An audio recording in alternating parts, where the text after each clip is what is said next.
Save किया था ना? मैं सिर्फ इसलिए गया था क्योंकि उसने मुझे कॉल किया, that's it. But listen तो. Save it for someone else.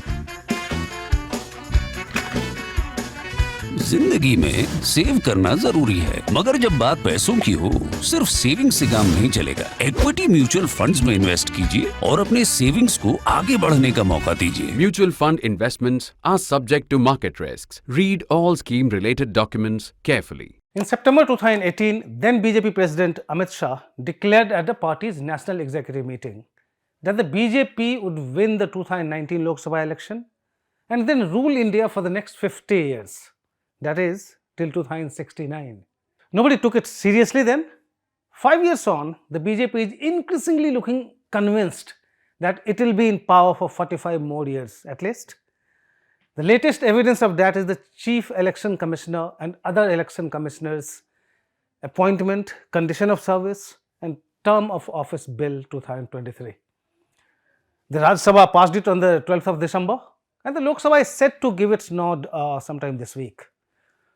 Only a political party that is super confident of never losing power can propose such a law because it will give the ruling party immense control over the poll watchdog, thereby hugely undermining democracy. It's the BJP's way of cocking a snook at the 5-judge constitution bench of the Supreme Court, which in March 2023 ordered that the CEC and the ECs shall be appointed by a committee comprising the Prime Minister, the Leader of Opposition and the Chief Justice of India. The judges made it clear that it was subject to any law to be made by Parliament. Article 324(2) of the Constitution provides for the appointment of the CEC and ECs by the President of India, essentially the Prime Minister, subject to any law made by Parliament. Like the BJP today, the Congress in those days saw no need to make any law. Which ruling party wouldn't want the authority to appoint pliable persons as CECs and ECs? Those were the days when the Congress too never saw itself sitting on opposition benches. After the Modi wave catapulted the BJP into a zone of perceived invincibility, there was no reason for the government to change the Congress's practice. In its order, the Supreme Court weighed in on political parties' special interest in not being forthcoming with the law. And I quote what the Constitution bench said, "The reasons are not far to seek. There is a crucially vital link between the independence of the Election Commission and the pursuit of power, its consolidation and perpetuation. As long as the party that is voted into power is concerned, there is, not unnaturally, a near insatiable quest to continue in the saddle. A pliable election commission perhaps offers the surest gateway to acquisition and retention of power." That was the Supreme Court. The court's March ruling threatened to make the Election Commission of India truly independent and autonomous. That explains the Modi government's rush to make a law on the appointment of the CEC and ECs.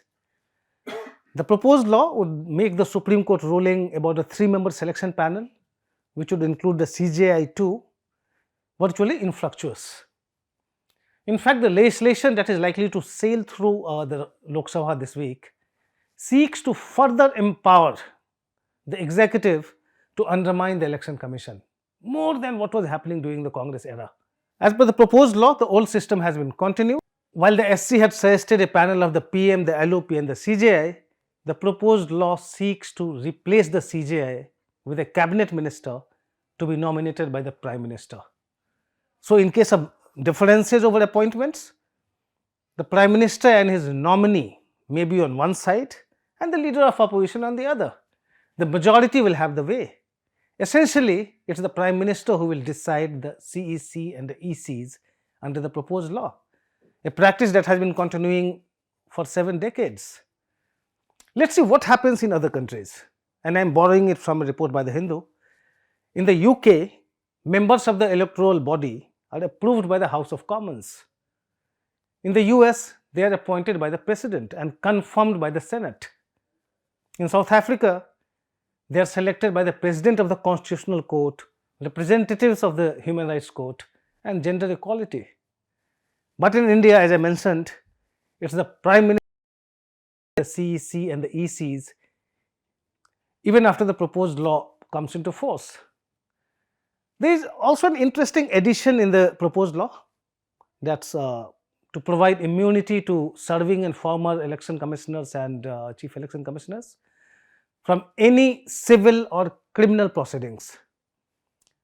The bill says, and I am quoting from the bill, notwithstanding anything contained in any other law for the time being in force, no court shall entertain or continue any civil or criminal proceedings against any person who is or was a chief election commissioner or an election commissioner for any act, thing or word committed, done or spoken by him when or in the course of acting or purporting to act in the discharge of his official duty or function. I have quoted it straight from the bill. On the face of it, it may look like a move to strengthen the ECI, but in reality, it's just the opposite. It seeks to give PM appointed CECs and ECs a shield against any civil or criminal proceedings for their acts of omission or commission in office. Think of a scenario where the Prime Minister appoints ECs and the CECs, presumably with a proven record of loyalty and obedience. They would be expected to repay their debts of gratitude in every way possible. They don't have to fear any consequences in future once the law is in force. One may argue that there can always be another TN session, but those were the times when many bureaucrats had a spine. They could spring a surprise on their political masters because there was no 360-degree evaluation system to ascertain their ideological and political commitments and loyalty. I'll talk about this 360-degree thing in some other episode later.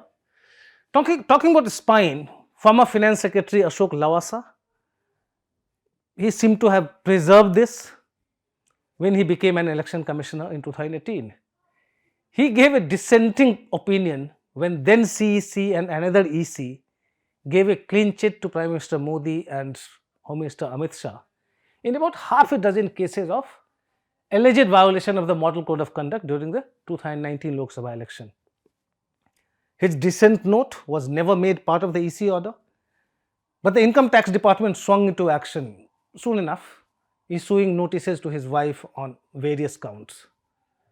By August 2020, Ashok Lavasa chose to move to the Asian Development Bank, even though he was in line to succeed Sunil Arora as the CEC the following year. Nothing was heard from the Income Tax Department subsequently. Any opposition party would dread a scenario where a government appointed CEC and ECs have a license to execute whatever their political masters may wish, with impunity as the bill proposes. This is not to suggest that Prime Minister Modi would want them to sell their soul. No, not at all. A popular PM like him doesn't need to weaken the ECI and undermine democracy. We are talking about a hypothetical scenario when there is a PM who can do just about anything to retain power. One might therefore think that not just the opposition, but even a section of the ruling party would be a bit nervous about the bill. What will happen when the government changes and ruling party leaders have to sit in the opposition? A weak ECI would then be at the disposal of the Congress or whichever other party comes to power. Pliable officers are known to be loyal to power, not to any leader or party. Therefore, if the Modi government is pushing such legislation, the reason has to be what Amit Shah said in 2018, that the BJP will be in power for 50 years. The ruling party leadership must be convinced of it. Otherwise, they wouldn't attempt to undermine the independence of the ECI through the legislation under consideration. That's all from me in this episode of Politically Correct. Thanks for watching.